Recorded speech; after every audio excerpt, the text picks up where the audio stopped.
Hello, everybody. Welcome to Let's Talk Football. My name is John Halpin, alongside Christopher J. Palmer. How are we doing today? All right, man. We are here. We are here in person because of connection issues, but honestly, I kind of like the way this is. I enjoy this a lot more. It feels a lot more personal, feels a lot more fluid, and I think this will be how we're going to do it from here out. In either his setting or my setting, we will be together from here out. So let us know what you guys think. Let us know what kind of format you guys like, and then we'll consider that moving forward. But today we are here to talk about Week 5, and we have a lot of interesting games to talk about this upcoming week. There's some games that we want to discuss with you, but I actually want to talk with you. I actually want to recap what happened last week because we actually had some incredible games last week. I remember you and I, we were watching in Wild Wings, and we were watching some games, and we're just like, man, are the Jets going to do this? Are the Giants going to do this?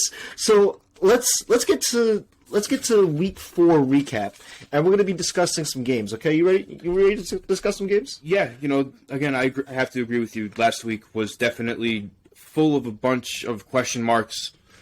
A little bit of a disappointment. Felt like there was some games where some teams played down to certain teams' levels, but we'll get into who I'm actually referring to.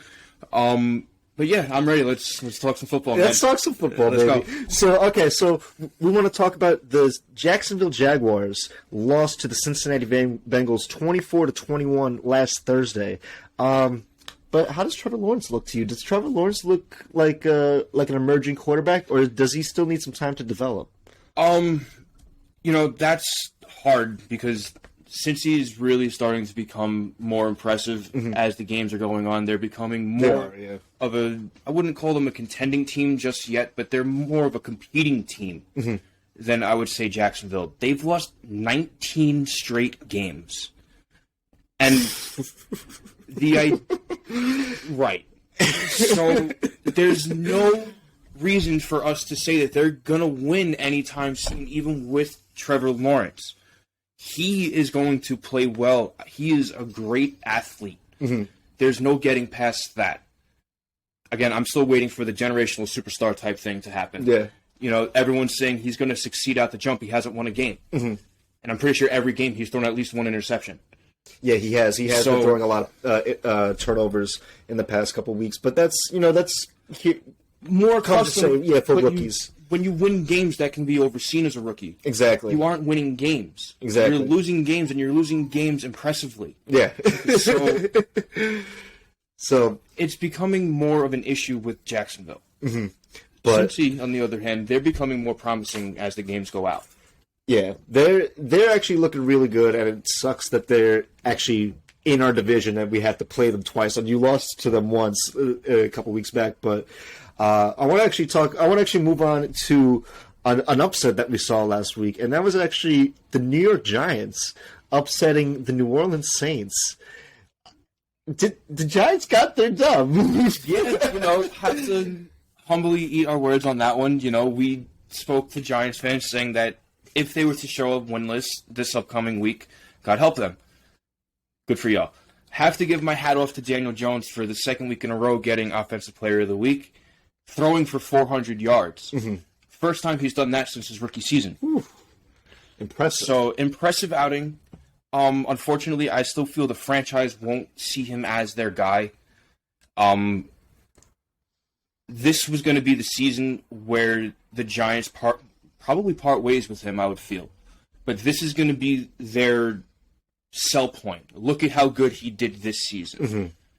And for Daniel Jones, I feel like that's actually okay. He might compete on a different team that can mold around him versus hope he can be their saving grace. That's what the Giants want from him. He still has a very young football career, and he's not the reason the Giants are losing games. And I will say that he is playing extremely well this year, and the fact that he only has one interception thrown this year is quite impressive, and I really respect that. But I actually want to move on to the other New York team that got another upset. The New York Jets upset the Tennessee Titans 27-24 in overtime. Man, the Jets looked impressive on that drive in overtime, killing about 11 minutes, like 11 plus minutes. That was impressive. They could have cashed out, didn't cash out. Titans still got a chance, and they. But I gotta ask, what were your thoughts on that game? Because you and I were watching that game together. And we're just like, is this happening? And it happened. That's the one that I have to call the Titans playing down to the level of the Jets. Now, everyone hear me out. This is a respectable win from the Jets. Absolutely. However, the Titans lost both A.J. Brown and Julio Jones prior to the game, making their offense completely one-dimensional. Now, the reason why I say it's playing down is that the Jets, are one-dimensional as well, being a defensive team. They're not a team that can put up a lot of points because their offensive line is god-awful. But that defense can hold a team pretty much pointless because of how defensive-oriented they are. And putting that defense against a worse defense in Tennessee, that's going to lead towards a defensive victory, and that's really what we saw. There is a stud in Tennessee being Derrick Henry. But you saw that he can't do it alone, and it's obvious. So the Jets capitalized on Ryan Tannehill not being able to throw the ball at least once or twice to a competent enough receiver to get yards after a catch. Mm-hmm. That's what I mean. The Jets respectively defensively won that game, but the Titans were forced to play down to be a one-dimensional team, and that's why they lost for it. Mm-hmm. I do agree with you. I do think the Titans did have a chance to win that game, but they really just kind of played down to the Jets because we know that the Jets are not going to be that good this year. But for young teams, especially with young quarterbacks, you shouldn't expect wins. You should expect to see progress. And I actually want to move on to another rookie quarterback that actually got their first win as well as Zach Wilson, and that was Justin Fields. Justin Fields actually beat the Detroit Lions 24-14. He didn't play great, but he played well enough for them to win. And tell me, what did you see in Justin Fields last week? We said it last week that this was going to be a better showing for what he can do absolutely against a team in the NFL. It was very unfortunate that the first week he played was going up against Cleveland. Mm-hmm. And that's no small feat for any team now. That defense is ridiculous. Any quarterback is going to have a problem. Mm-hmm. First game jitters against Cleveland, come on. That's to be expected. That's throwing someone into the deep end knowing they can't swim with their hot hands behind their back and said, do something. So we're going to look past that week, and we're going to look at this week. He played very well for a rookie. I want to see more because he has a very tough schedule ahead of him. I'm pretty sure he's playing the Browns again, and he might even be playing the Raiders afterwards. Mm-hmm. You talk about Justin Fields, right? He's not playing the Browns again. They only played once this year, but he is going to have to play against some competitive teams. And we're actually going to be talking about Justin Fields against the Las Vegas Raiders later on. That's a game that's coming up on Week 5, and we're actually going to be discussing that game. But we're going to get to that when the time comes. Mm-hmm. But I actually want to move on to another team that actually had a last second comeback. The Washington football team beating the Atlanta Falcons 34-30. Matt Ryan had a good day. I think he threw for 4 touchdowns. He threw for 4 touchdowns that game. But the Falcons just can't seem to get it done. But tell me, what are your thoughts on Washington with Taylor Heineke? You know, Heineke is becoming a very stout substitution for quarterback. You know, he has a very good coach, Ron Rivera, and very smart coach, and he's a very smart player. Mm-hmm. You know, his story is also very, very awesome. He played in the XFL for the one season that it was alive. Yes. Oh wow. Okay. I actually didn't know that. Yeah. After it shut down, this came up on social media. I saw his story come up. Mm-hmm. He lived in a relative's apartment, and they told him to keep going, and now he's starting for Washington. Nice. And he said he didn't remember that in a post-game interview. And that's a sense of humility you don't see in the league anymore. He remembered where he came from, and I have to tip my hat to that. And he's also completely embracing Ron Rivera and becoming a very stout quarterback, being able to do the most simple things when needed, and it's becoming huge. Mm-hmm. If you watch that game-winning play, it was a read out to the left, and he looked through every progression. They actually zoomed in on the camera, him physically looking at every receiver. Mm-hmm. And finding the one guy on the opposite side of the field with no one around him. Because everyone always thinks that the quarterback's going to run. He's not a running quarterback. He seems to be more of a pocket passing quarterback. Absolutely. He will move with the pocket, sure. He'll scramble. But when all is said and done, he's going to set his feet. He's going to throw the ball. Mm-hmm. And I got to respect that. That's an old school way of playing. Absolutely. And he has an old school coach to teach him. Mm-hmm. So things could be interesting in Washington. Absolutely, but I want to move on to some AFC matchups. And the Indianapolis Colts defeated the Miami Dolphins 27-17. Indianapolis got their first win. They play my Ravens next week. Tell me, what do you expect from Indy? You guys are going to trounce them. Oh, yeah. I don't have... But I'm saying for the season. I don't know. Again, I don't buy into Carson Wentz, man. It's hard for me to really see them succeeding. Maybe they'll get those. They could probably steal a wild card spot because there's that 17th game. They will win games. I don't buy into Carson Wentz because a lot of hype came into him. Mm-hmm. It's unfortunate for Miami. They just can't seem to keep their head above water. Yeah. The trade deadline is coming up. November 2nd. Hopefully they can make some moves because what's happening now is not good foreshadowing for what can happen after the trade deadline. Yeah. So that is something to keep an eye on. Keep an eye on the trade deadline if Miami decides to make any moves before then. If anything comes up, we will be discussing it. But I actually want to move on to the Buffalo Bills trouncing the Houston Texans 40-0. Buffalo's second shutout win for the season. But you called 40 points on it, but tell me, we're going to be discussing the Bills playing the Chiefs later on Sunday. That's going to be a really good matchup to watch. That's the Sunday night primetime game. Yeah. But tell me, just briefly, what do you think of the Bills right now? They're on such a different level. It's almost unexplainable what's happening in Buffalo, mm-hmm. as well as a couple of other teams. Let me throw something by you. They are outscoring opponents 115-37. Yes. In the past 4 weeks. Mm-hmm. They are averaging 39 points a game. That doesn't happen. It doesn't happen. And going into this game in Kansas City that lets up a lot of yards, it's going to be interesting to watch, but we will get into that. We will be discussing that game later on, but let's move on to the Cleveland Browns defeating the Minnesota Vikings 14-7. Baker didn't play too well, but that defense is looking pretty good. Tell me, was it fair that they gave Myles Garrett a drug test after he went sleeveless? It's absolutely hysterical that's what they did. Everyone saw him sleeveless and thought it couldn't be natural. It's the same thing that happened with the Steelers, man. It's just, they're going to find the biggest and the baddest and the hardest worker, and they're going to be like, there's no way you're doing that. And I got to tell you, it's a little bit disgusting, because it's like, really? Like, he has looked this way since he's come into the league. The man's an absolute unit. He is one of the most physical edge rush defensemen that we have seen in a very long time. Mm-hmm.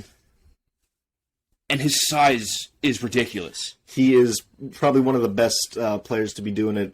Him and Aaron Donald at his position. Yeah. Those are probably the top two guys at their position. But I actually want to move on to some NFC matchups. The Dallas Cowboys defeating the Carolina Panthers 36-28. Mm-hmm. But Dallas was pretty much dominating that entire game. Tell me, what did you like to see? And we're going to be discussing the Cowboys and the Giants, that matchup for Week 5. But tell me, what did you see in Dallas that you liked, or in Carolina that you saw was concerning?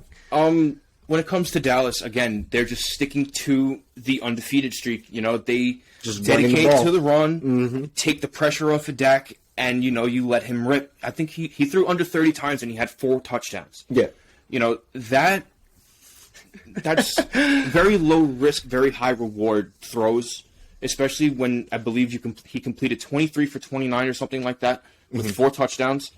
He had under 200 yards, but 4 touchdowns nonetheless. I actually have right here. He actually went 14 for 22, 188 yards and 4 touchdowns. Okay. So he actually threw less than 20 times, less than 15 times. Oh, he completed less than 15, but he was still able. 15 exactly in the end zone. Exactly. So that's a very high percentage of completion for game. Yeah, for you're completing 14 passes and 4 of them are going for touchdowns, you're cashing in.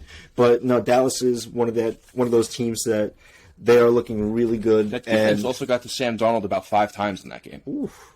Trayvon Diggs is looking good too. Tell me how good is Trayvon Diggs? He's looking good. He has 5 picks in 4 games. It's unbelievable how he's playing right now. Absolutely insane. Unbelievable. I want to actually move on to the Kansas City Chiefs. They played against the Philadelphia Eagles, and Patrick Mahomes scored. They beat the Eagles 42-30, and Patrick Mahomes had 5 touchdowns. Tyreek Hill had 3 of them. Jalen Hurts played good. He had 387 yards and 2 touchdowns, no picks. I don't know if the Eagles played well or that Chiefs defense was really bad, but I don't know. You see, this is one of those unfortunate games of the week where it's Kansas City's coming off of 2 losses and they see Philly on the schedule. Yeah. That was a palate-cleansing game. Especially when you got Buffalo this upcoming week. They were like, let's go in and we're going to beat up Philly in every way that we can. Sure, let them get their yards, but we're going to go in and we're going to put up 40, and then we're going to move on to Buffalo. Absolutely. And that's exactly what happened. It may have taken a little longer to get that 40. I'm pretty sure most of those points happened in the second half. Mm-hmm. I think they were held to 14 points in the first half, which was okay. Philly can stand and fight. But, again, it's unfortunate that they had to play a Kansas City Chiefs with a very nasty taste in their mouth. Yeah. Very unfortunate. It's surprising to see Jalen Hurts play as well as he did, though. It was very surprising, and I know we're actually going to be talking about the Eagles and the Panthers this upcoming week. That's a game that we're going to be discussing later on. But let's move on to Arizona Cardinals and the Los Angeles Rams. The Cardinals beating the Rams 37-20. Nick Bates, I'm sorry, baby, but I believe that they're going to come through on the Thursday night, even though this is going to air on Friday or Saturday. But I believe in your Rams, baby. But the Cardinals, they're looking great. How great! Like Kyler Murray, looking absolutely unbelievable. Well, yeah. Let's again. I called him having a breakout year this year. Mm-hmm. They are the last undefeated team in the NFL. Yeah. So no one had that one expected. I expected them to do very well this year. I did not expect them to go undefeated after 4 weeks, especially with how difficult their schedule really was. Mm-hmm. When you look at the tail of the tape, they played almost even if not teams that were just better than them on paper. And they had to play and fight and grind almost every play, every down of every game. Mm-hmm. So they have fought tooth and nail, and I feel like that undefeated streak is completely deserved. There have been no roles for them, if that makes sense. Mm-hmm. They put up their yards, but every team has fought them to the very end. Yep. And then Kyler Murray is special. Yeah, every yard counts. And that's very true with Arizona because every yard is well earned, even though the score may look like that they're long gone, but every yard is needed. But I actually want to move on to the same division that those teams reside in, and it was the Seattle Seahawks beating the San Francisco 49ers 28-21. Jimmy G got hurt, and Trey Lance has to come in. But Russell Wilson looking magic, but that Seahawks defense, man, whew. That Seahawks defense is scary, man. No, it's bad, bro. It's scary. It's scary, bad. It's scary. No, I'm not. I was gonna say. That reminded me of last season, and it's nothing good. Right. Yeah. No, it's scary how bad they are. Okay. I also want to say I hope Jimmy G does recover. Absolutely. And he will be able to come back this season. But it also concerns me with the entrance of Trey Lance. They just got used to Jimmy G, and he is the spitting image of how Tom Brady plays. And that, with me saying that means he's a pocket passer. He doesn't run. He's physical. Sure, Tom Brady's physical. He don't run, though. Yeah. He can take a hit. He can take a beating. Mm-hmm. Trey Lance is an athlete. He's going to bring back something that hasn't been seen in, I would think, about 9 years. Everyone thinking back 9 years, who was the starting quarterback of San Francisco? Mm-hmm. 2012, guys, Colin Kaepernick. So it's bringing back a read option quarterback. Mm-hmm. And I don't know how easy of a transition from pocket passer to read option quarterback will be. He's going to have to fight and grind every step of the way to earn the respect of the fans, and the energy of the entire stadium is going to shift. If he doesn't come out and start performing off the jump, they're going to hate him off the bat. Yeah. They're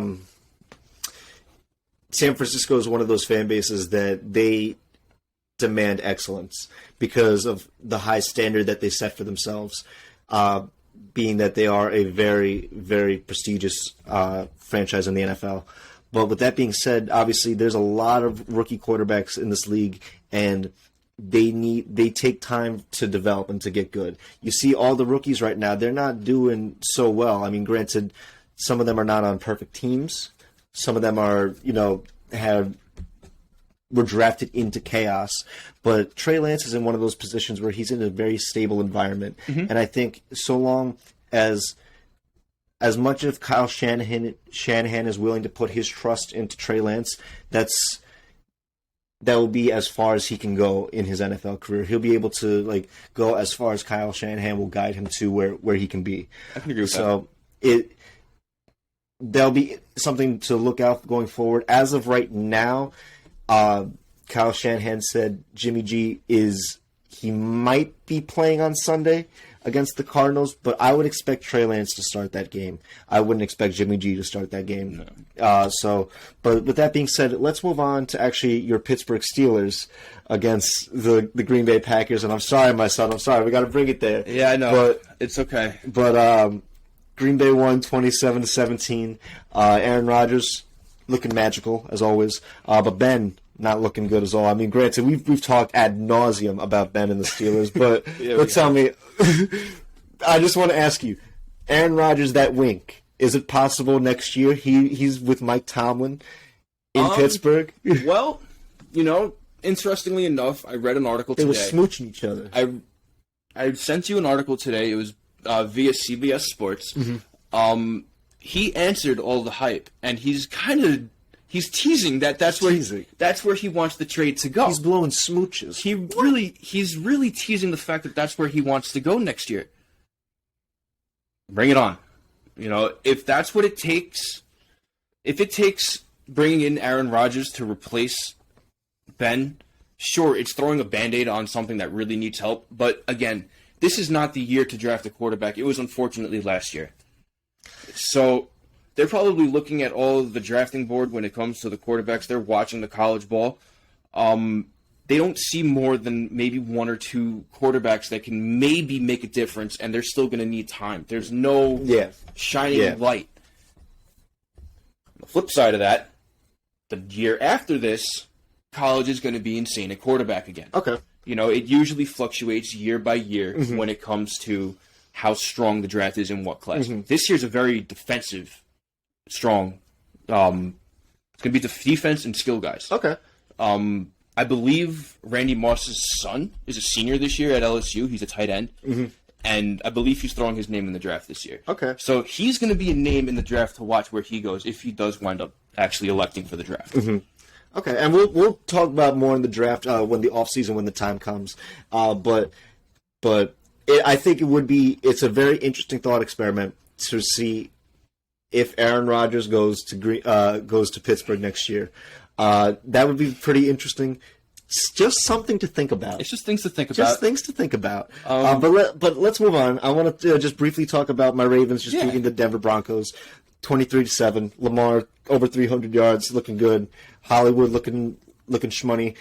Teddy Bridgewater went hurt, unfortunately, so that he's a really good quarterback, and it's unfortunate to see him hurt. So we hope that he recovers well. But until then, it looks like it's Drew Lock's team. That's unfortunate. But Denver, I don't think that 3-0 was pretty fraudulent because you had the Jets, Giants, and Jags, and so it's like Ravens 0-9. Ravens coming to your door, and we taking your Pop-Tarts, and we're taking the wild berry. That's the kind, man.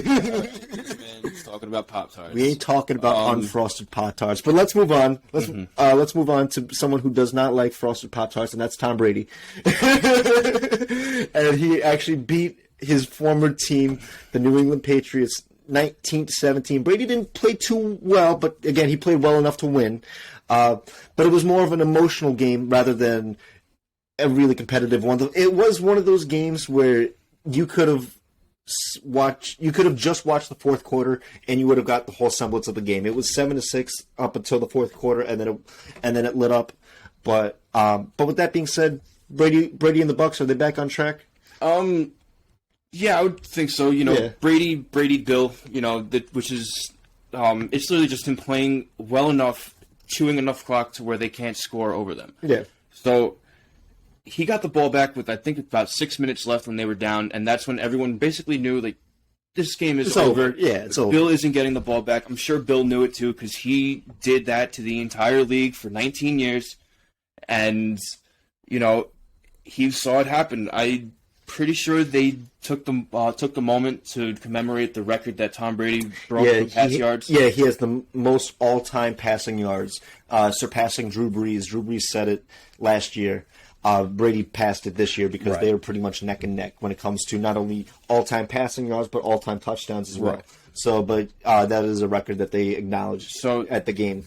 Yes, I can agree that it was probably a mix of emotions for both Bill, the New England franchise, and Tom Brady. He has emotions? Who? Bill Belichick? For sure. What? Yeah. He just hates post-game interviews. That's really what it is. He hates the stupid questions. He hates the media. He hates the media, and that's really why you see him. He's so numb because he's on camera. And that's his persona is, fuck those cameras. I'm here to play a game. I'm here to coach a bunch of men and show them how to win. And I've done that for 20-plus years, and I'm not going to start caring to the people that ask me stupid questions. Yeah. And that's Bill Belichick in a nutshell. It is, absolutely.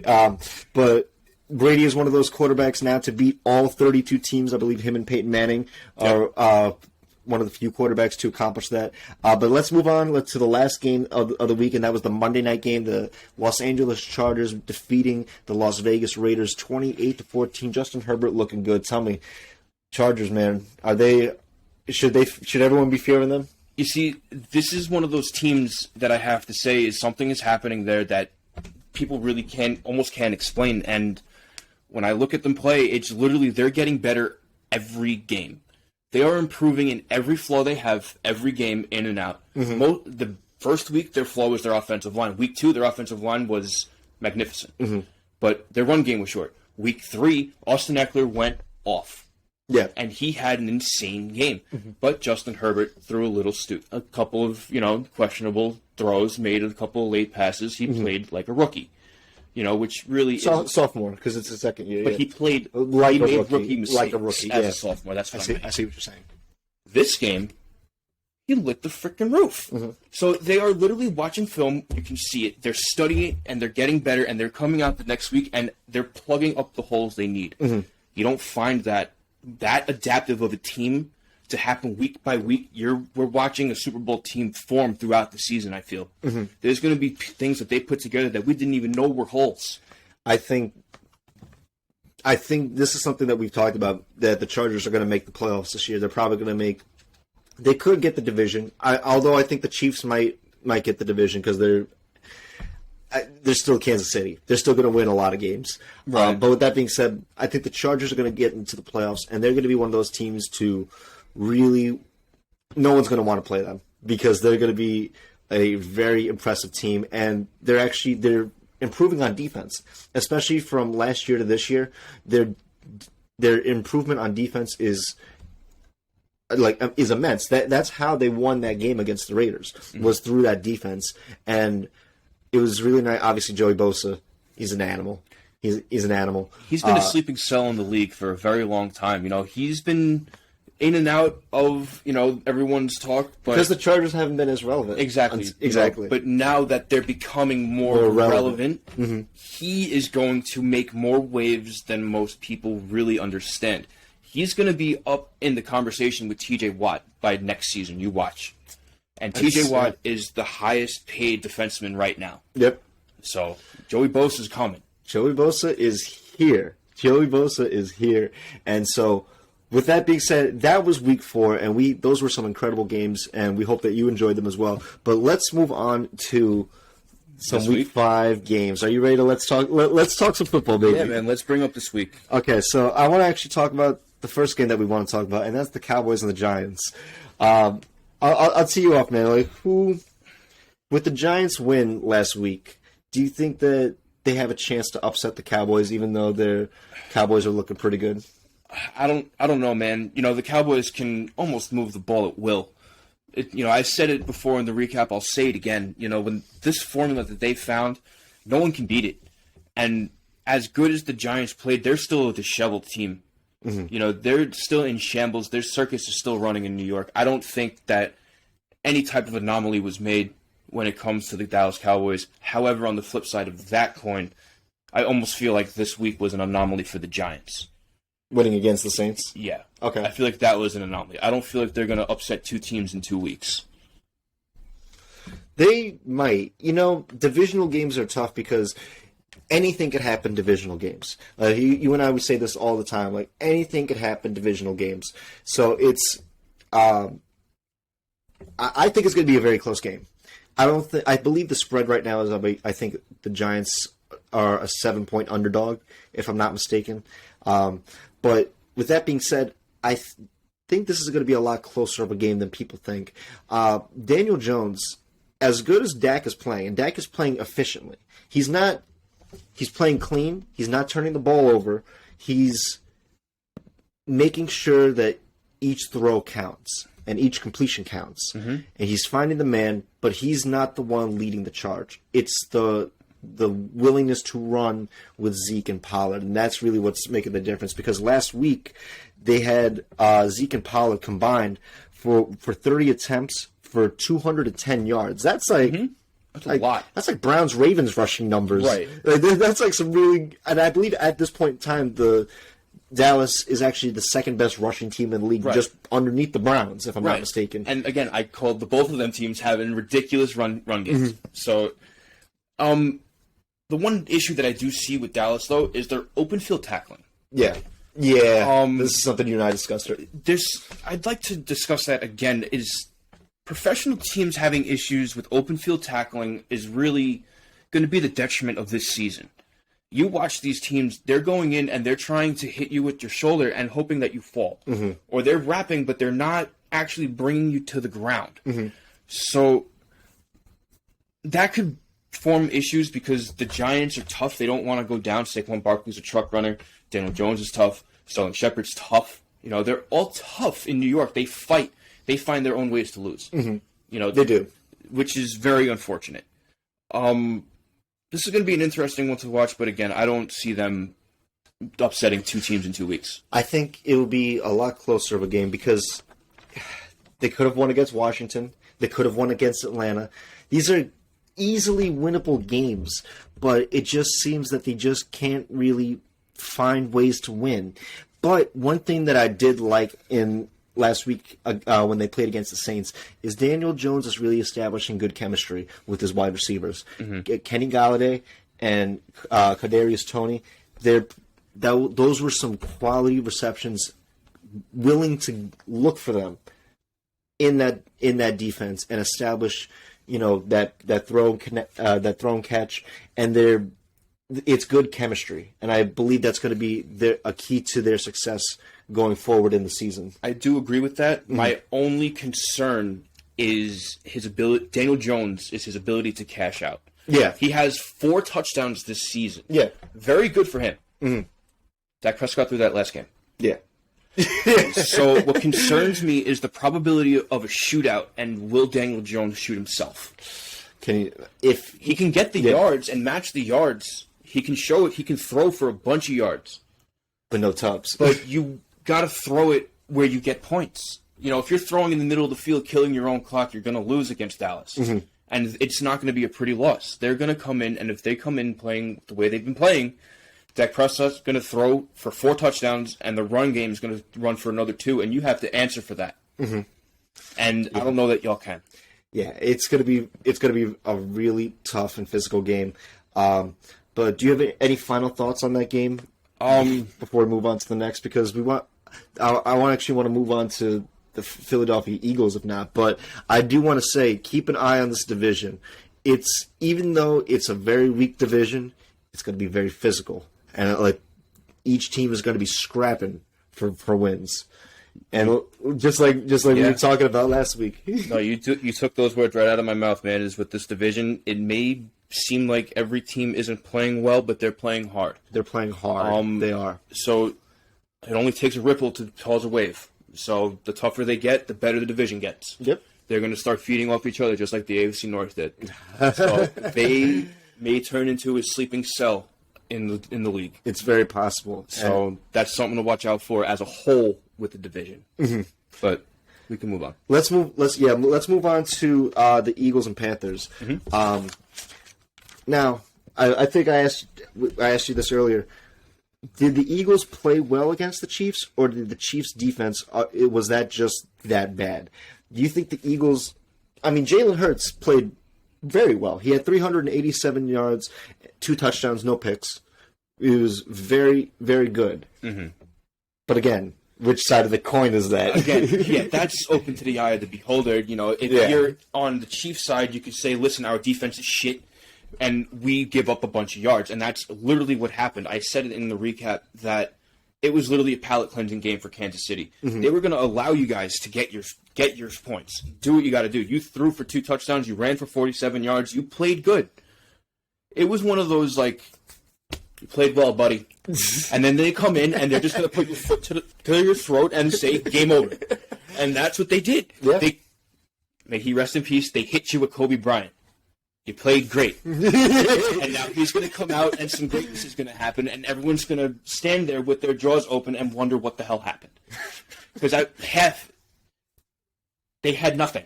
They had 14 points or something like that. They finished with 41. 42. 42. Sorry. 42, yeah. 42. PATs need love, too. You did great. You did great. I got to say, though, the Panthers.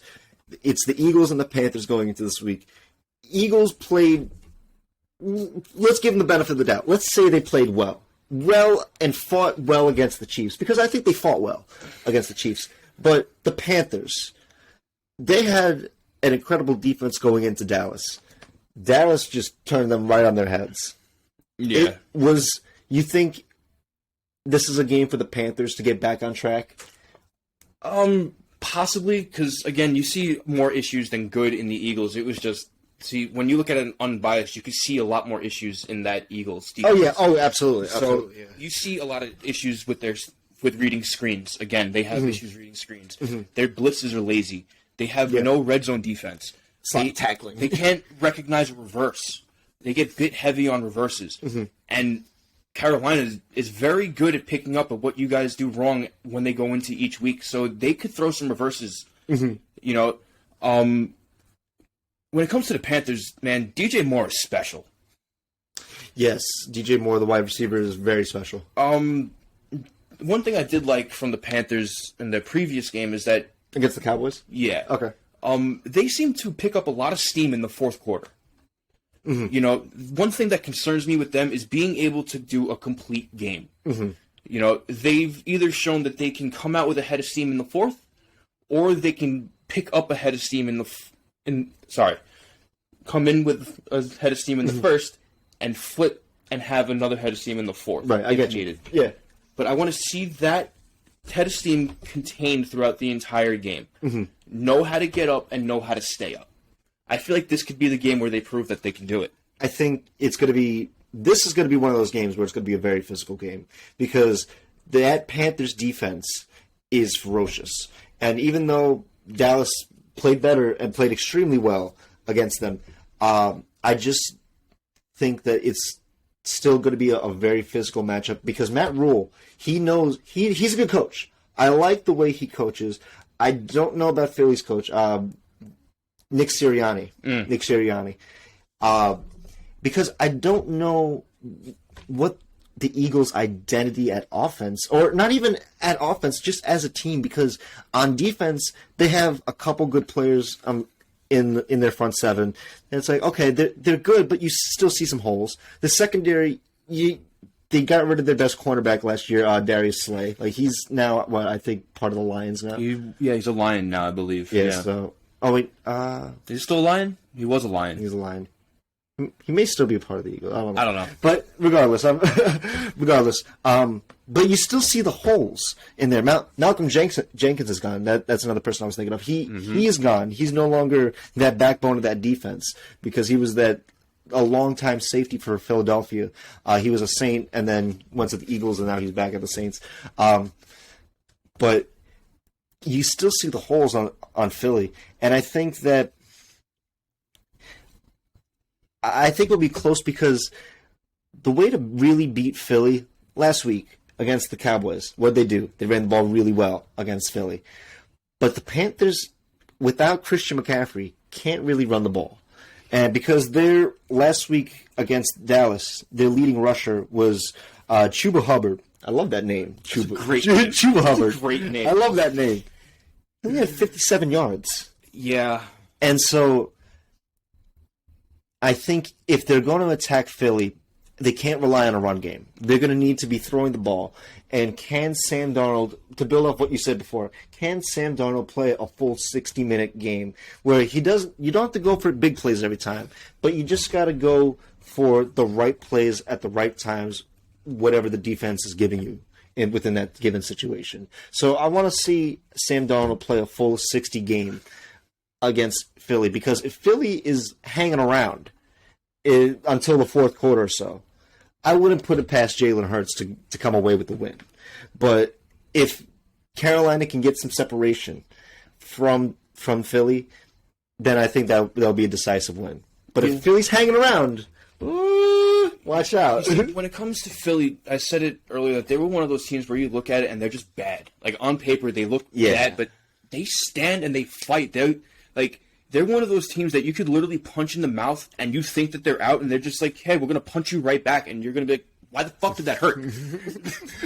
So they're going to fight, but that defense on the Panthers side, man, they're really going to eat up their lack of offensive line in Philly, I feel.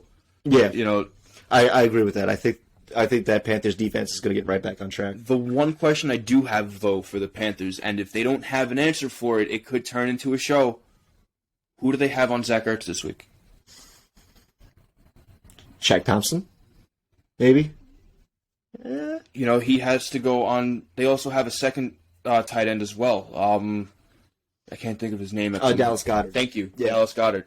So that's a 1 and 2 tight end combo that you could draw a good defenseman to Dallas Goedert because he can just have a good game. So that's where it could kind of concern me with that defense. But I trust Matt Rule that he will put the right people in the right places. One player to look out for on that Carolina defense is number 53, Brian Burns. He's one of their outside linebackers. He is young. He is fast. He's nasty. He is very nasty. So with that being said, keep an eye on that game. That is going to be a very physical matchup. But I actually want to move on to another physical matchup for Week 5, and that is actually going to be the Raiders and the Bears.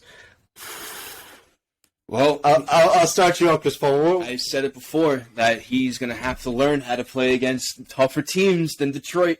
Here it is. He's playing Vegas. I just want everyone to know Chris Paul has a soft spot for both the Raiders and the Bears as well. Do. So he does a soft spot for both. This is a good game for me. This is, in my opinion, this could turn out to be game of the week. It could be. You know, But the idea of game of the week to me is that it's the most physical, it's the most exciting, there's a lot of energy. So I feel like a lot of energy could be brought here from both sides. Justin Fields coming off of his first win, he played very well.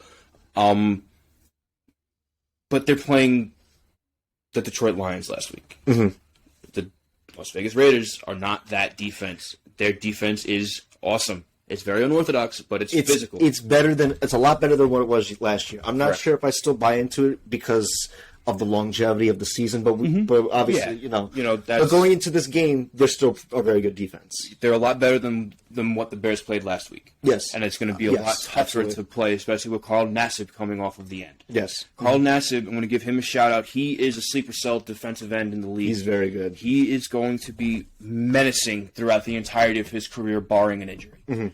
So, got to give my hat off to him. Max Crosby as Max well. Crosby, I was just about to say him as a linebacker. Yeah. He is another one. He is absolutely ridiculous. His coverage is great. He is one of the best open field tacklers I've seen in 10 years on the Raiders. He's insane. He stood out to me on that Monday night game against the Ravens. So he really stood out on that line. He really is something to behold. And it's going to be very tough for Justin Fields to, again, it's going to be something similar to kind of the Browns effect, because that Browns defense had an extremely good pass rush. Obviously, the Lions, not so much. Now you go back to an extremely aggressive pass rush in the Raiders, and it's going to be a very tough game for them. Again, like I said before to you, Justin Fields, he played good, but he but he didn't play great. He played good enough to win. Mm-hmm. He had 209 yards. It was 11 for 17, and he had a pick, but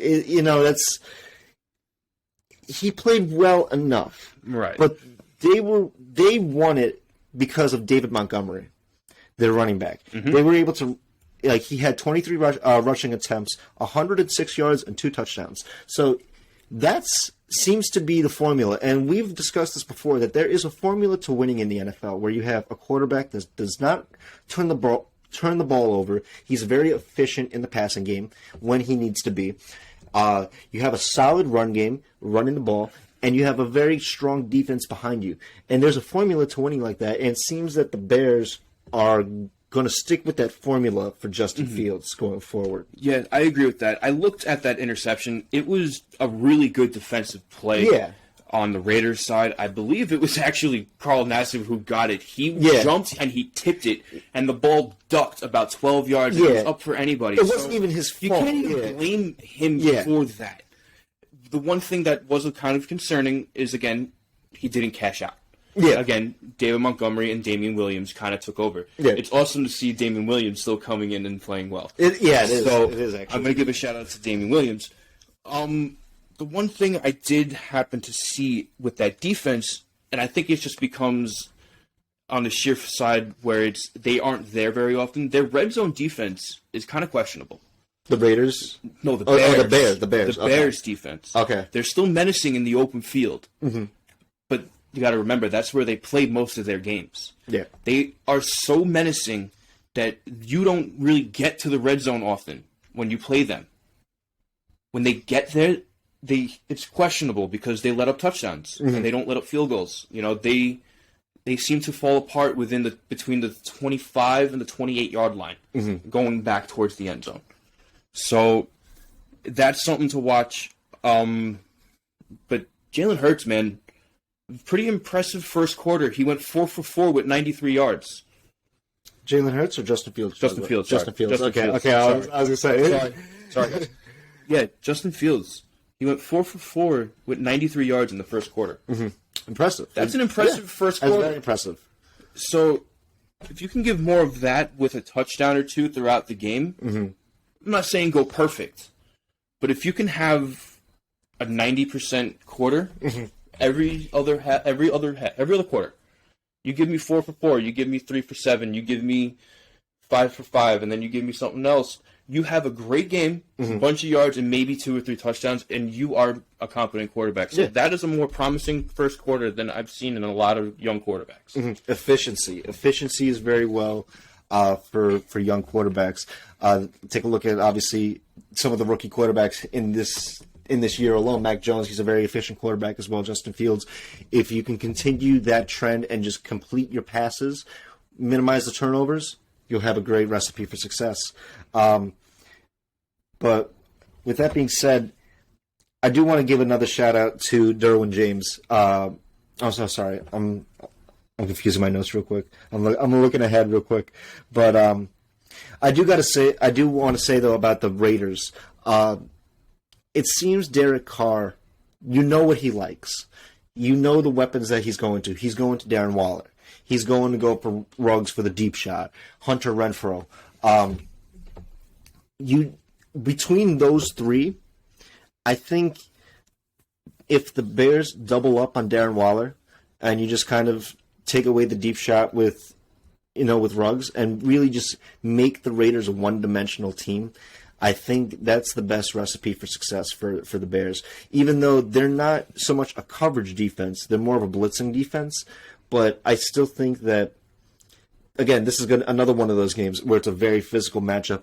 And I know you want to see Khalil Mack in there. You want to see Khalil Mack getting his. He's going to come in with a nasty taste in his mouth. Because remember, he was a Raider before he was a Bear. Oh, yeah, that's right. He was a Raider before he was a Bear. That's right. And then they traded him. A lot of people forget that. John Gruden traded him away. And that season, remember, first play of the game, he got a pick 6. Yep. I remember that. So that was a welcome to Chicago, and he's coming back to Vegas. Yep. So I think this is actually in Chicago, if I'm not mistaken. Is it? I believe so. Well, either way, he's seeing the whole team again. Yeah, he's seeing... So he's going to come in nasty. He's seeing Gruden across the field. He's like, oh, man, you didn't want me? You didn't want me? I know he's going to be... What concerns me with Derek Carr is last week was actually his first game with under 200 yards passing. Mm-hmm. Well, that was a really good outing by the Chargers defense. Correct. And we're actually going to be discussing them next. The Chargers are special, but with how well he's been playing, you almost kind of expect at least 200 out of him, depending on the team. Now, he got close. He got 196. Yeah. He got 2 TDs and a pick. But again, maybe it's, again, like you're saying, longevity. You know, he played great the first couple weeks, and now it's like, bang, he's going to cut his game. He literally cut his game in half. Yeah. When it comes to completion rating and everything like that. Across the board, he cut his game in half last week. I'm going to call that one an anomaly because of what's going on in Los Angeles for the Chargers. And think that this week he's going to have a much more consistent game to the weeks past. Mm-hmm. I think this is probably going to be something similar to what we've seen with the Raiders and the Steelers, where it's a very good defense behind a quarterback that's just not there where they need to be. Ben's obviously on the back end of his career, and obviously Justin Fields is he's early. He's extremely early. So both quarterbacks are not necessarily where they need to be right now, but they have a good defense, and I think it'll probably be something to that affair where it'll be like somewhere in the 20-17 or like 24-17 or something like that. So I wouldn't expect the Raiders to be putting up like say 30. Not yet. Not yet. Give it. I'm going to say it on camera. Give it 4 years. 4 years. 4 years? So, for Justin Fields. Write that down, everybody. Yeah, everyone write 4 years, and Justin Fields will be a succeeding quarterback. Well, what do you define as a succeeding quarterback? He will have turned that whole energy of Chicago around to where they're now more of they are a notable two-phase team, where now all the spotlight is now off of the defense as it's been for years because everyone knows that team is ran by that defense. Mm-hmm. That offense is going to have a voice now. Give it 4 years, he's going to build a voice for that offense. David Montgomery is going to help. I trust Matt Nagy with his drafting ideas. So if they keep Matt Nagy, I would hope that they keep Matt Nagy. Too. I like Matt Nagy. I like Matt Nagy. Again, this is an unfortunate week. They're playing the Raiders. The Raiders are very well put together. They're wrapped around a very unorthodox coach, but he's working. Not gonna question it. Not gonna question it working anymore. It started to work. So I'm no longer going to question the unorthodox John Gruden. The 10-year contract I will still question. I always question that too. I'll always question the 10-year. You and I did not like that when they said 10 years, 100 million. 10 years, 100 million. He goes, yeah, I don't need my Sports Center contract no more. Last question for the Bears. You said 4 years. Give it 4 years time for Justin Fields to be successful. 4 years time. Do they make it to an NFC title game? Not the Super Bowl, but the NFC Championship. I could see one. You see, and it may in 4 years. On their fourth year. They're either going to get to the division and lose in a very tight game, or they're going to make it and they're going to get blown out. Okay, so we'll see if the Bears can make it. Right. Obviously in time. Right. But 4 years from now, keep an eye on this game this week because obviously we're speculating, obviously, but we're just having some fun with it.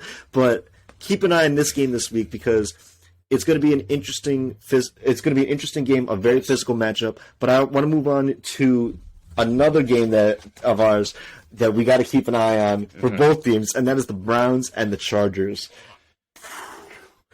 Oh, let me kickstart it real quick. Go ahead. So,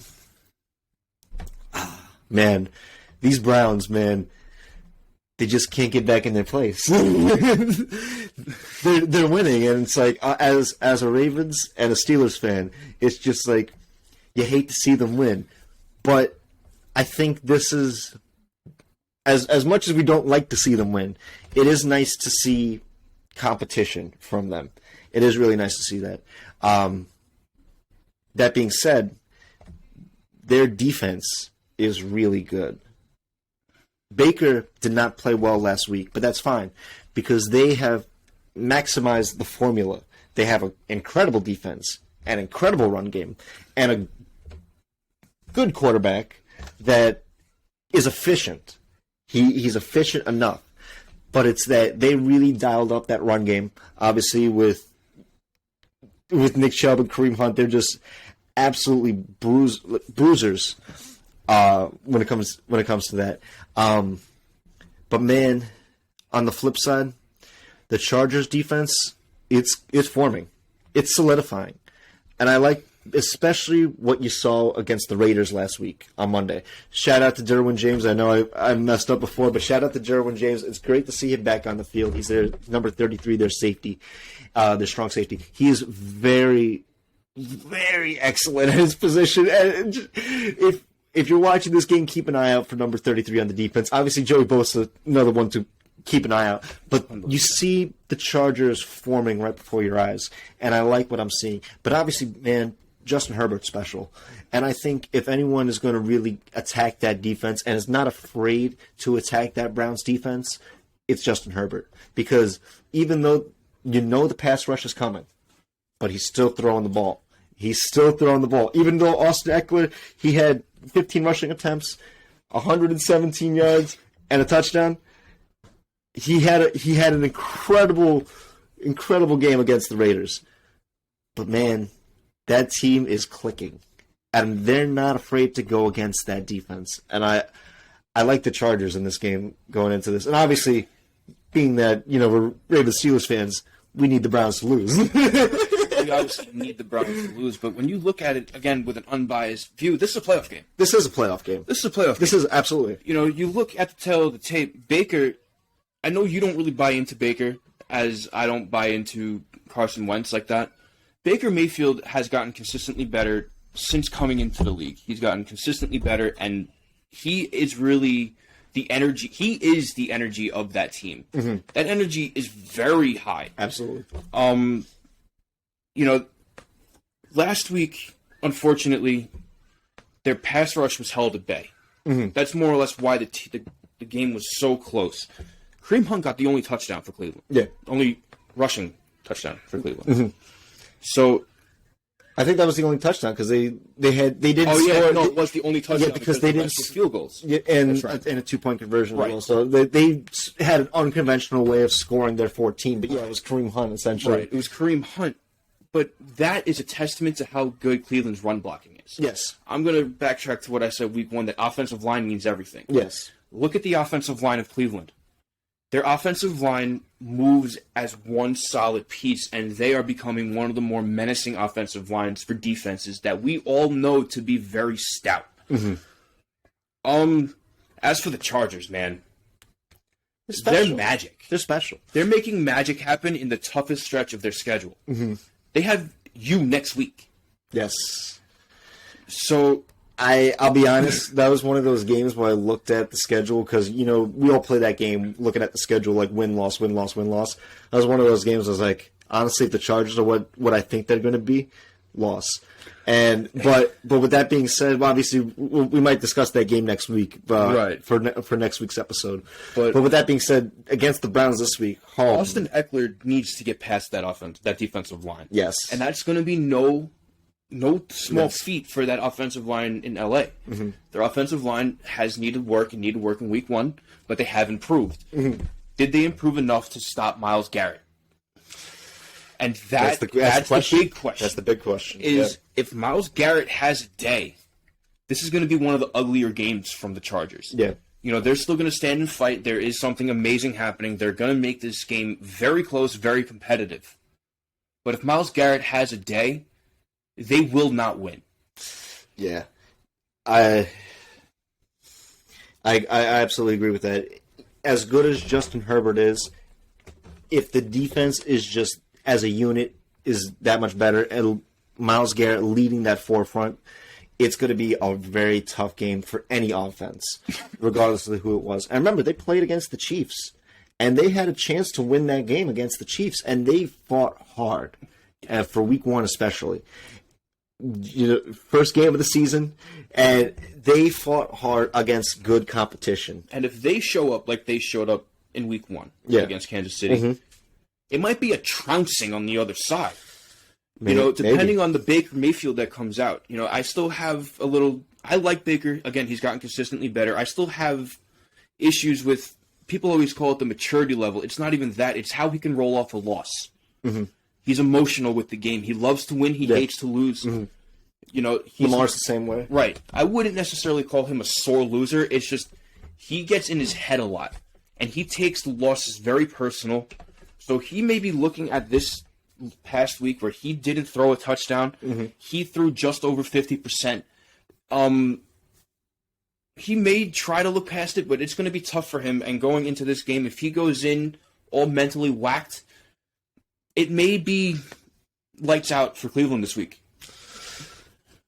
It's one of those games where you could just see it go either way. Right. It's just one you can't tell. You could just see it go either way, and it is a playoff game. It is a playoff game. I completely agree with you. But let's move on to the last game. Okay. This one's exciting. The primetime game, which actually was a playoff game last year. Actually, wasn't the AFC Championship game last year? It was. So it was a rematch of the championship in primetime. The Bills and the Chiefs in primetime. What a game. This is going to be special. Honestly, I was thinking about it. If you're a fan of either team, you're not looking forward to this weekend. No, absolutely not. Because as good as both teams are, their flaws are there. They are extremely glaring. Obviously, for the Chiefs, their defense is horrible. It gives up a lot of yards. It is so bad. Again, it's the question of, did the Chiefs' defense play really bad against the Eagles, or did the Eagles play really good? And the Chiefs' defense was really that bad. And if, looking at the highlights, you see, again, it's exactly what you said earlier about, bad defense, or sloppy mechanics, where it's they're not tackling properly. You're going for shoulder tackles and not wrapping your arms around them. And they're just exploiting the holes every time. But with that being said, the Bills' offense is really good, but their defense is young. Their defense is very young, and even though that secondary is a strong unit, their pass rush is a very young. Gregory Rousseau, he was a rookie drafted in the first round by the Bills. Yes. And he seems to be good. He's promising. He's very promising, but is he enough? Is he enough? No, he can't do it alone. He's not one of those players. He needs a team. He needs he needs 2 or 3 more pieces around him, and then the Bills' defense would be more stout. Because I like their defense. They have good players. They have Micah Hyde. They have Matt Milano. They have Tre'Davious White. They have a lot of really good pieces. They also have the Edmonds brother. Tremaine Edmonds. Tremaine Edmonds. Yeah. Yes. Yeah. Number 49. Yeah, he's a linebacker on the Bills. That defense is very good against the pass rush. But again, I don't think, to me personally, no matter how good that defense is, the Chiefs are going to find a way to score points. They're going to be scoring points regardless, because that's just what they do. And I think there is a way to slow them down a bit. And the Ravens did it week 2, and you saw the Eagles actually did it last week as well. You double either Tyreek or Travis Kelce. You can't double both. But if you take away one, you force Patrick Mahomes to go to the alternative. And the Ravens took away Tyreek Hill. Stopped him in that game. He only had about 20-something yards. So he was stopped that game. But Travis Kelce had a really big game. He had over 100 yards. He obviously had that incredible touchdown. Yeah. But last week, the Eagles said, we're going to take away Travis Kelce. Tyreek Hill, 3 touchdowns. And so if you're the Bills, do you want to die by a stab, or do you want to get hit by a baseball bat? It's going to hurt regardless. But how do you want it to go about?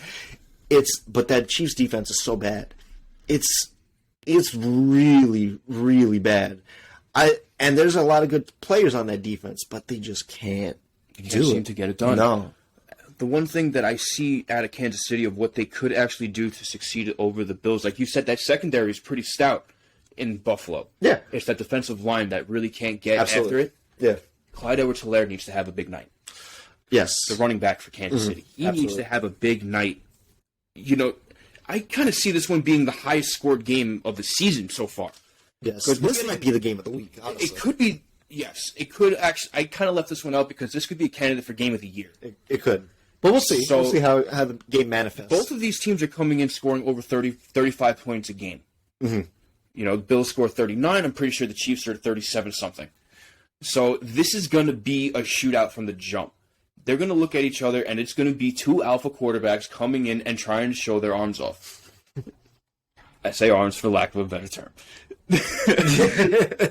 So, Mike Knox, sleeper cell tight end. Absolutely. He's really good. 4 touchdowns in 4 games. He cashes out. He knows how to finish. You might as well call him the bank because he's always cashing out. I do like the combo in Buffalo with Zach Moss and Devin Singletary. I do like them too. I feel they that need more. They need more to grow. They need more to grow. They need to be willing to run the ball, and that's the thing.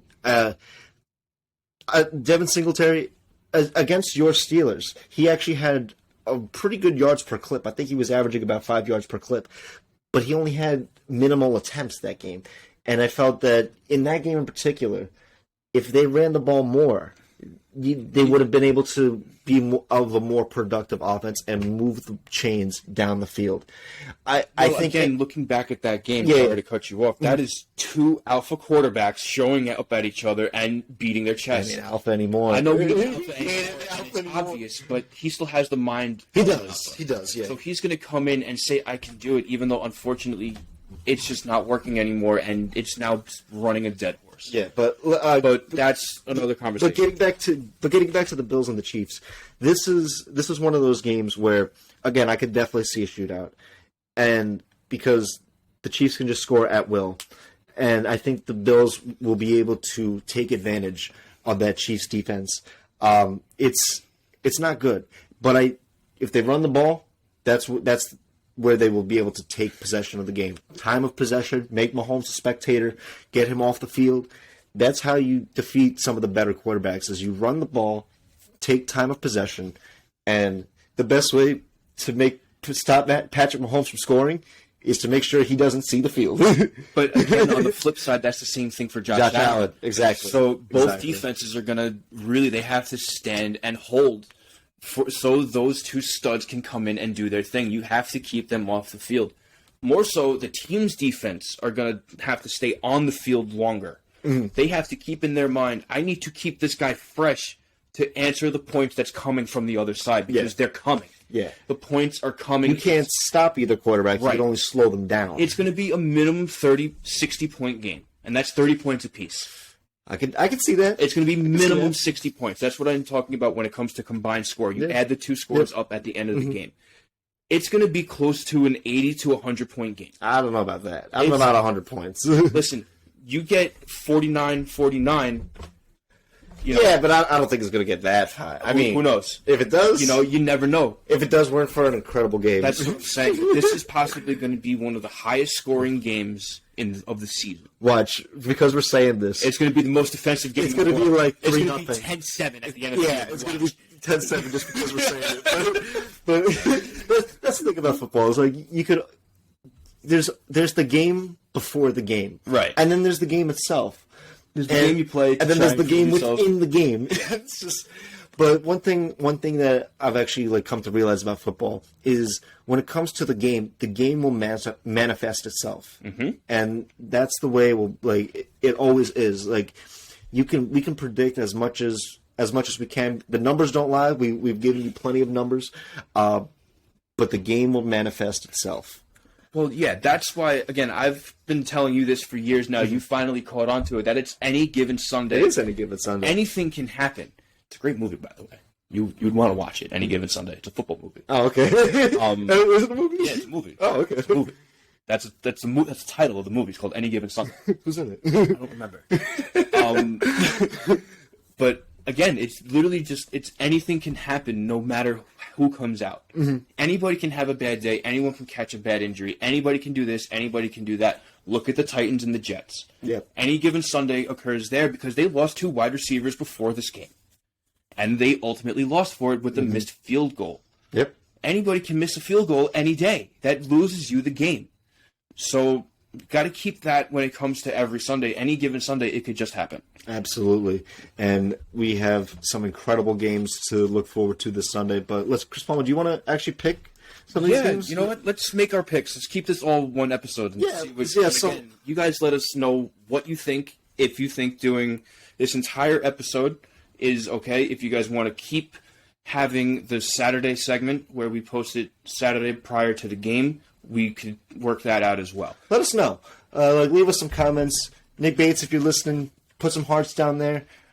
T, put a dolphin in there because, dolphins. I wasn't going to do it. Not on the mic. Thank you for not doing it on the mic. Yes. But anyway, let's pick some games. Okay. So let's start with tonight. Even though this is going to air after Thursday, I think the Rams are going to win. Rams against Seattle. I think the Rams are going to win against Seattle. Yeah, I could see Rams beating Seattle as well. Okay. That defense is, again, scary bad. Yeah. Sean McVay coming off a loss. He's 15-5, I believe, and he's 6-9 against Seattle. So he's got a very good. Nice. No, excuse me. 6-4-9. 6-4-9. You blew it.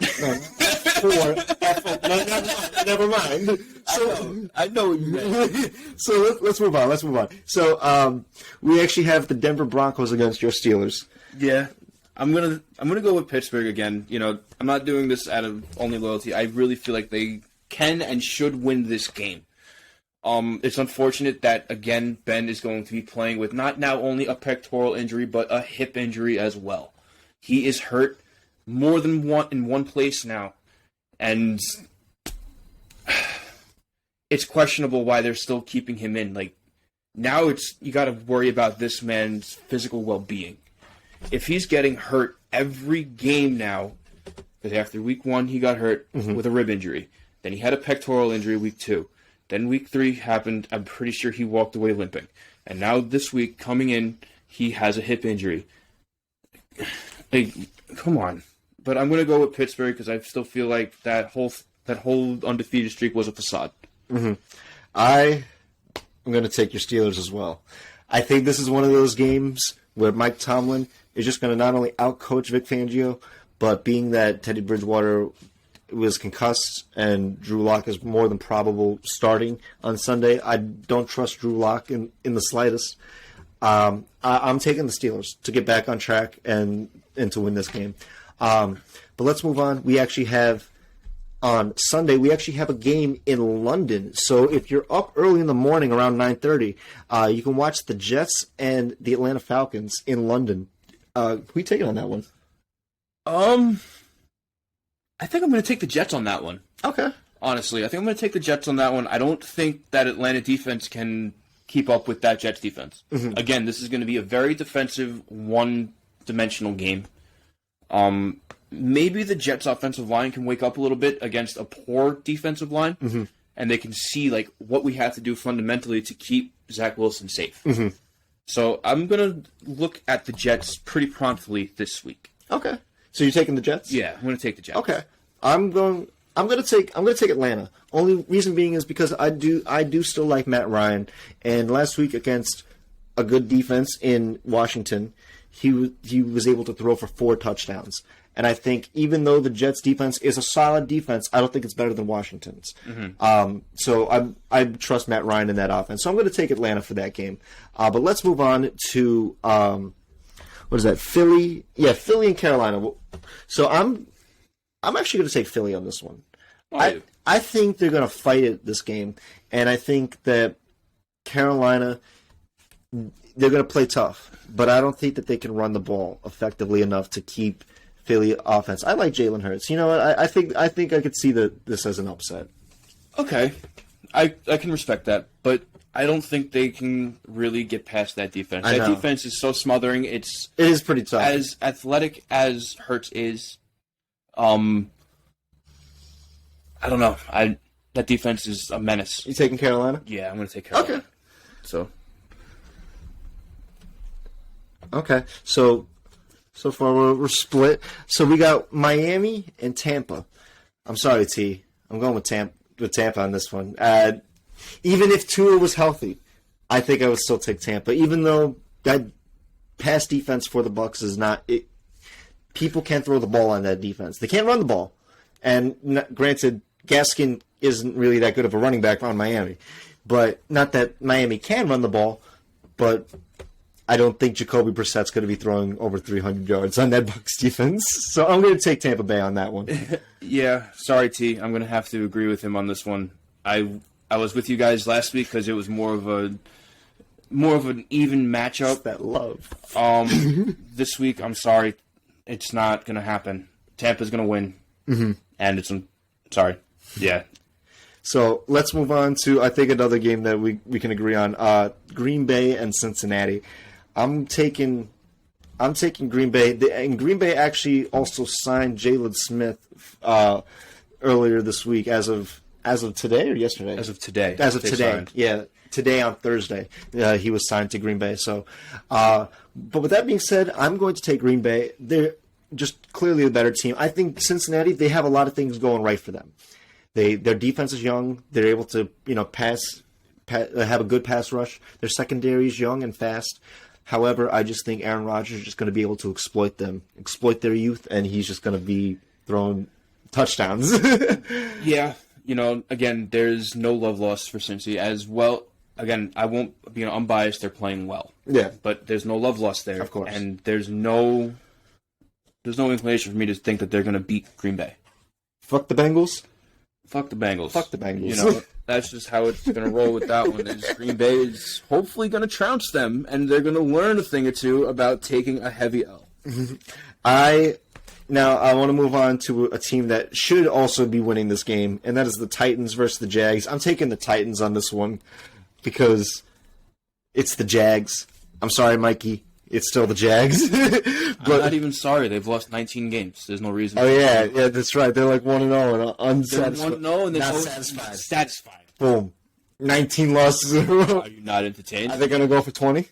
Shit. If you guys go 0-20, does the conversation of are you still a franchise come in? Yeah, but they might move to London. They would be the London Silly Nannies. They would be the London Silly Nannies. With that being said, I'm taking the Titans. Who you taking? I'm gonna take the Titans, but I still think A.J. Brown and Julio Jones are out. Okay. So there's still, I believe, going to be a one-dimensional team going up against a team that has no dimensions at this point in time. Okay. So if Jacksonville comes out and they're like, hey, we're going to finally play well, this could be a lot closer of a game than I think people realize because Trevor Lawrence is very athletic and Ryan Tannehill's not. Divisional game, too. And it's a division game. Anything could happen divisional games. Anything can happen even in a non-division game. Any given Sunday. So I'm going to go with Tennessee, but this might turn out to be a game to watch. Depending. You're smelling something. Yeah. You're smelling something. Yeah. You could call it that. Something's in the water. Something's in the water. Something's in the wind. I smell it in the wind. But I smell New England beating Houston in the wind. That's what I smell because I smell that Houston stink. Well, I'm taking New England to beat Houston. What you're smelling is the manure of the circus that is Houston. That's really what you're smelling. Because it is the manure. It is open season in Houston, if you might add. It's ironic that they are actually a Bull Texan. It's ironic. It is open season. New England is going to come in. Bill Belichick is going to exploit every issue that defense has and every issue that offense has. And Mac Jones could have a very impressive game because Houston has a way of making quarterbacks look unbelievable. They do. Granted, Bills put up 40 on them. Yes. But the thing is, I still see a little bit of fight because, think back, Sam Darnold didn't throw a touchdown against them. Mm-hmm. That's true. Houston's going to fight, but New England's going to win. New England's going to win, and it's not going to be close. New England's going to win. So let's move on. The next game, we have New Orleans Saints versus the Washington football team. I don't know. Who are you taking? This is one of those where it could go either way. Yeah. I think I'm going to go with Washington on this one. I think I'm going to give some faith to Heineke this week. You know what? I'm with you. I'm also going to take Washington. I think I'm going to take You know what it is? I just don't know what to expect from the Saints. Not because anymore. It's like they play. Sometimes they play well, and then other times they're just like, what the fuck are you doing? Right. So I don't know what to expect from the Saints, but Washington is a fighter. They are a fighting team, and I like what I'm seeing, especially being that it is a Ron Rivera coach team. So with that being said, I'm going to take Washington. So Minnesota and Detroit. I'm gonna think Minnesota. Minnesota again. They're one of the better teams than originally thought in the season. Detroit, coming off of a loss, they're not anything to behold. They don't have really anybody. Again, I'm pretty sure they still have Darius Slay, but that's really it. They have nobody. So Minnesota could actually wind up having a day. Adam Thielen could have a day. And Justin Jefferson. He's very good. I'm also going to take Minnesota for all the reasons that you said. They're just the better team. They are the better team, and they're just a couple breaks away from winning the games that they should have earlier in the season. So let's move on to the Chicago and Raiders game. I'm going to take the Raiders on this one. I just like the way, even though that Bears defense is good, for all the reasons that we've discussed earlier, I just think that this is a game for the Raiders to just get right back on track. You smell it. It's my turn? You're smelling it, don't you? No. You're not. I don't see it happening. No? Nope. The Raiders are just the better team. They're just the better team. They're more well-rounded when it comes to absorbing what their coach has to offer them. It feels like there's still some pushback when Mike Nagy's trying to make a play. Matt Nagy, sorry. Or he's trying to make a decision as a head coach. It seems like there's some blowback coming from the rest of the franchise, the fan base, and maybe even some of the players inside the locker room, this, that, the third. That's not the case in Vegas. They have every single person on that roster has bought into John Gruden. They have. And it's showing because they are another team that has gotten consistently better and has gotten out of the purgatory of being considered one of those bad teams in the league. The Browns did it. They're now a contending team. The Raiders were teetering for a bunch of years. They were teetering on the scale of being bad. Bad. Yeah. They had a couple of really bad. I think one year they went 3-13 or something like that. A year after that, I think they went 7-9. And they've had a couple of consistent 6-10, 7-9 seasons, but now they're playing, and they're playing well because they bought into what their coach has to offer. And as much as we like to rag on John Gruden, he's a very smart coach. He's a very smart coach, and he knows how to gravitate players. He knows how to make people. He knows how to present the team in a way that they can win games. Absolutely. But with that being said, we're both going to take the Raiders because they have bought into John Gruden for all the reasons that you've said. So let's move on to the Giants and Dallas. I'm sorry, Dad. I'm taking Dallas Cowboys to win this game. Yep. I'm sorry. I'm going to have to agree that Dallas is going to win, and they may win by more than a touchdown. It depends on how that defense shows up and how they could really slow down Tony Pollard and Zeke. They are undefeated as a run game dominant team. I just want everyone to know that my dad just flipped me off. I said that, so you made it so dumb. I'm just telling you what I think. But with that being said, I'm going to take the Dallas Cowboys to win this game. The Giants and the points are probably. What is it, 7 points? Yeah, okay. Okay. So with that being said, let's move on to the Chargers and the Cleveland Browns. I'm going to take the Chargers on this one because they're special, mate. They are really special. Yeah, the Browns are playing well, but Baker's not playing well. Justin Herbert's playing very well, and I like what I'm seeing. So I'm going to take the Chargers in that game. You see, like I said, something is happening in LA where it's almost unexplainable. Yeah. If they saw any issues last week, there's not a doubt in my mind that they're going to improve it, and it's going to come out and it's going to be non-existent this week. I personally didn't see much wrong last week. Yeah. So they played good complementary football. But again, I'm not trained in looking at everything that's wrong. Everything that's blatant is what we call out. Things that are hidden and just can be improved as a coach and a team, that's on them. But from what it shows every week in and out, everything that's more showing on camera, they've gotten rid of completely. So I think in that they're more of a adaptive team. So even if they come out and their first agenda towards the game doesn't work, they're going to adapt. Yeah. So I think the Chargers are going to win this. They're a very well-molded team, and they continue to mold, if that makes sense. Absolutely. Absolutely. I agree with you 100%. Let's move on to the San Francisco 49ers versus the Arizona Cardinals. I think even if Jimmy G was healthy, Arizona's still going to win. They're just playing unbelievable right now. And I think there's going to be certain roadblocks for them down the line, but I don't think San Fran is that roadblock this week.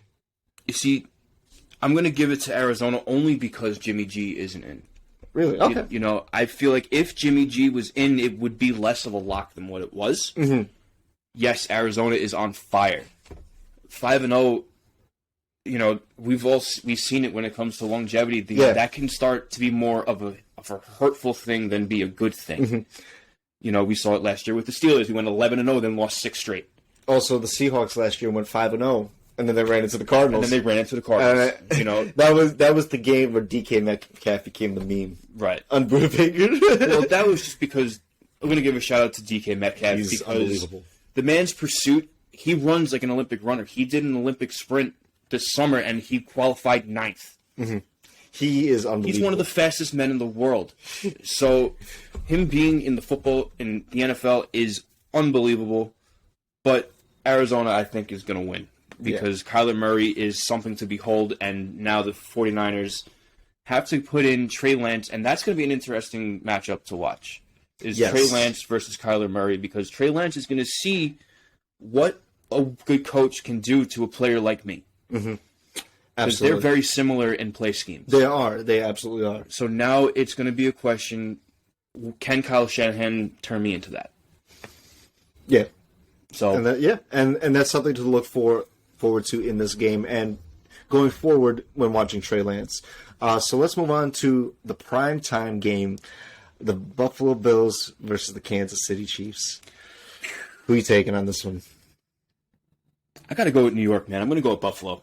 You going with the Bills? Listen, having 2 shutouts in a season, both shutouts of which are your franchise's highest shutouts in history. Mm-hmm. You broke it again 2 weeks later. Mm-hmm. That's something you don't really see. There's something in Buffalo that, you know, everyone, it's not just Josh Allen. You're right. You're absolutely everyone said it was just it's not. It's not. It's a complete team. It's that team as a whole. They are nasty. Mm-hmm. And with the yards that Kansas City lets up, it's going to be scary to watch, I think.